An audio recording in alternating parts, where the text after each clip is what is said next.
নমস্কার, কেমন আছেন সবাই? ঘরে বাইরে নতুন একটা ব্লগে সবাইকে স্বাগত জানাই। অনেক দিন পর আজকে সকাল সকাল ছাদে আসার সুযোগ হলো। প্রত্যেক দিন সকালবেলা রান্না করতে গিয়ে আর ছাদে আসার কথা মনে পড়ে না, আর এই বৃষ্টির জন্য বিকেলেও আসা হয় না। যাই হোক, বড়মশাইয়ের মুখে শুনেছিলাম যে ছাদে দুটো কুমড়ো গাছ হয়েছে, বেশ সুন্দর হয়েছে। তো সেইগুলোই দেখার জন্য আজকে ছাদে এসেছি।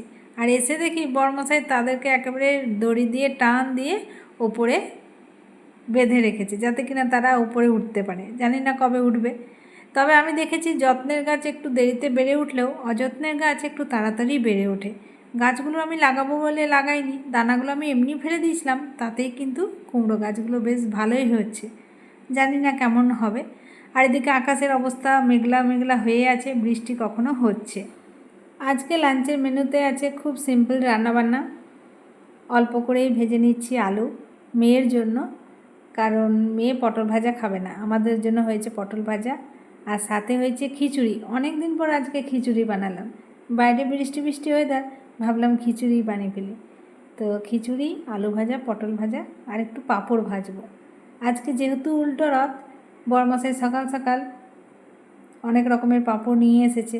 সোজা রথে না আমাদের পাঁপড়টা খাওয়া হয়নি, আর এই রথ হলে একটু পাঁপড় ভাজা জিলিপি না খেলে মনটা ভালো লাগে না।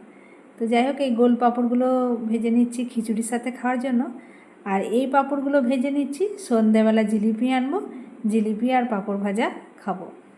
তো যাই হোক, আর এই পাঁপড়টা হচ্ছে আমার মেয়ের ফেভারিট পাঁপড়, সেই কারণে আনা হয়েছে। চলুন এবার লাঞ্চটা গুছিয়ে ফেলি। তো লাঞ্চ তো গুছিয়ে ফেলেছি। আর এই খিচুড়ির সাথে তেল আম খেতে বেশ ভালো লাগে। তেল আম বা আম তেল যাই বলুন না কেন, শুধু তেলটাই নেব, আচারটা নেব না। তো অল্প করে নিয়ে নিচ্ছি। চলুন এবার খাবারটা খেয়ে নিই। আমি গেছিলাম মেয়েকে টিউশনে দিতে। মেয়েকে দিয়ে যখন ফিরছি, দেখি দোকানে গরম গরম জিলিপি ভাজছে। আর এই গরম গরম জিলিপির লোভ তো আর সামলানো যায় না। দাঁড়িয়ে পড়েছি দোকানে গরম গরম জিলিপি নেওয়ার জন্য। পাঁপড় তো বাড়িতে ভাজাই আছে, ভাবলাম জিলিপি আর পাঁপড় ভাজা খাবো। আর এই জিলিপি আমাদের এখানে রথের দিন, মানে সোজা রথের দিন আর উল্টো রথের দিন, এই দুদিনই কিন্তু বিক্রি হয়। সে কারণে দোকানে ভিড়ও হয় প্রচণ্ড। সন্ধেবেলা তো লাইন পড়ে যায়, আর এখন যেহেতু সন্ধে হয়নি, সে কারণে দোকানে ভিড়টা একটু কম আছে। তো ভাবলাম নিয়েই যাই একেবারে। আর এইদিকে রথ আসছে বলে প্রচুর ভক্তের ভিড় জমে গেছে রাস্তায়। তো ভাবলাম একেবারে দাঁড়িয়ে যাই, রথের দড়ি টেনে তারপরেই বাড়ি ফিরব। সে কারণে আমিও কিন্তু দাঁড়িয়ে পড়লাম রথ দেখার জন্য। সোজা রথটাও মেয়ের দেখা হয়েছিল, যেহেতু সেদিন টিউশন ছিল না, কিন্তু আজকে টিউশনের জন্য আর উল্টো রথটা দেখা হলো না। আবারও 1 বছরের অপেক্ষা। জগন্নাথ দেবের মাসির বাড়ি তো ঘোরা হয়ে গেল, এবার বাড়ি ফিরতে হবে। তো এখানে গোপাল ভাঁড়, বউ, সাঙ্গ পাঙ্গ সবাই মিলে নেমে পড়েছে জগন্নাথ দেবকে মাসির বাড়ি থেকে ওনার নিজের বাড়িতে পৌঁছে দেওয়ার জন্য। এদেরকে দেখতেও কিন্তু বেশ ভালোই লাগে।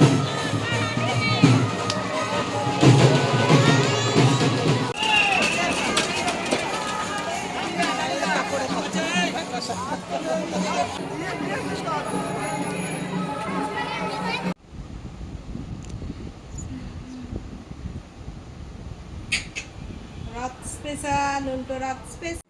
আজকে সারাটা দিন এইভাবেই কেটে গেল। তো রোজকার মতো এখন সময় হয়ে গেছে ভিডিওটা এন্ড করার।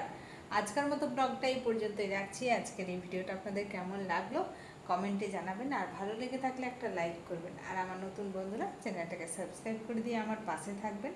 আবার খুব শীঘ্রই ফিরে আসবো নতুন একটা ব্লগ নিয়ে। আপনারা সবাই সুস্থ থাকবেন, ভালো থাকবেন, সাবধানে থাকবেন। দেখা হবে খুব শীঘ্রই পরের একটা ব্লগে। Bye, good night.